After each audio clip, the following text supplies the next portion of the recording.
Hi, Greg Kaiser here, and I'm doing something a little bit different this month for my monthly Behind the Camera. Um, I'm introducing my studio, and I figure since I'm introducing my studio, I might as well do a video instead of just constantly typing. So, this is what folks will see when they come over to my studio. This is our entry door. Unfortunately, it goes out to the garage, but once you come in, this is what you see. Um, right here, all of this is what I refer to as the stage. And this is where most of the photography happens. As you see, I've got a background support stand right here that holds, it's a 9-foot roll of seamless paper, or I can do any number of fabric backdrops. Down on the bottom, I had to get kind of creative because this is the one room in the house that has carpeted floors.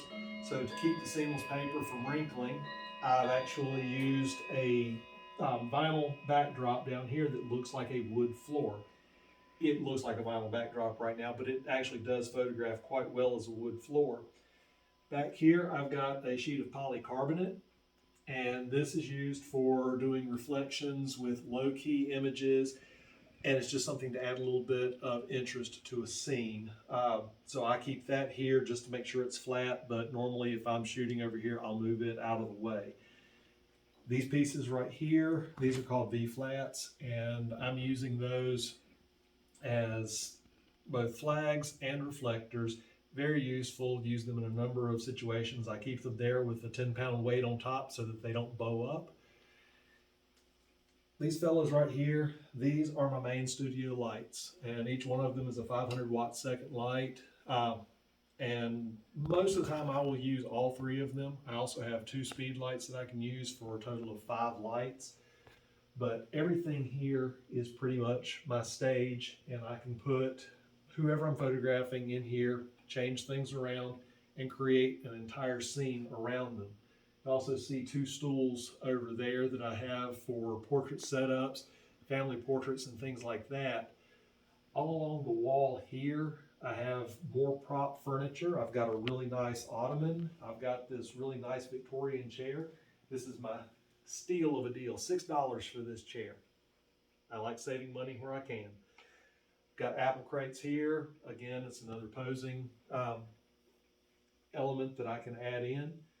All through right here, these are my 2 camera bags, and I've got other accessories, some lighting modifiers over here, printing supplies, packaging supplies for clients, just general things that I may need. So right in there, that kind of is my catch-all. Of course, over here we've got books, which I actually use those as props sometimes. This is my printing area through here. I've got my main photo printer right here that I do all of my prints here locally. I've also got the utility printer here, so everything is nice and situated out of the way. Down here I've got pop-up backdrops, I've got some more reflectors, things like that. Coming over here, this is more my storage corner. This is the flex area. I have my lighting modifiers here, I have different stands, and I can also set this up as an entire new set with other backdrop support stands, which I have here to do different things. So this is my flex area, and I can do a lot here in addition to storage. Next to it, I've got more furniture storage.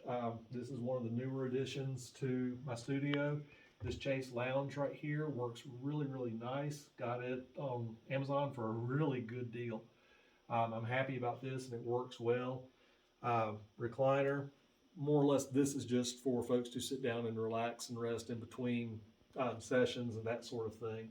Behind the recliner, we have a storage shelf, and this is where I keep a lot of my backdrops and other things that I just need to store out of the way, and it's real handy to keep it back here.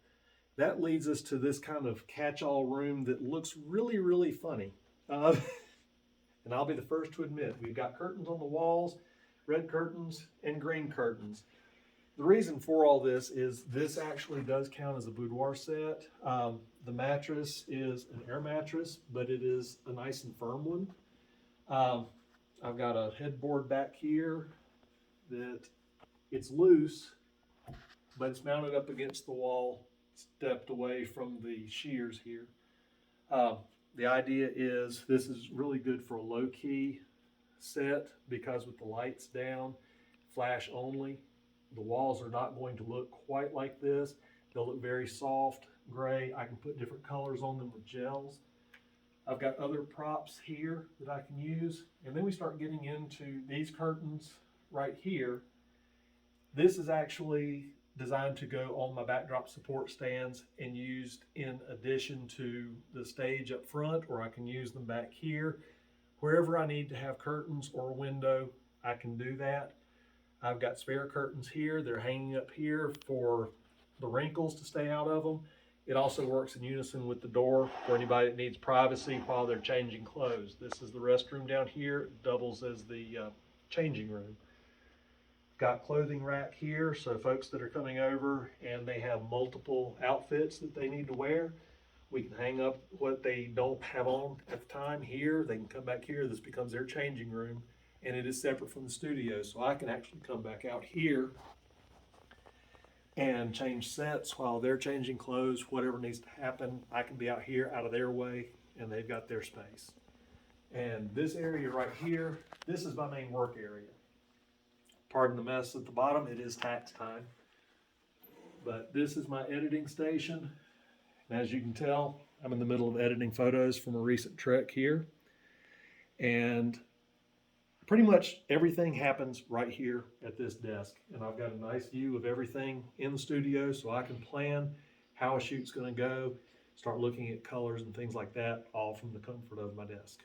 So thank you for joining me for this month's Behind the Camera and the introduction to my studio.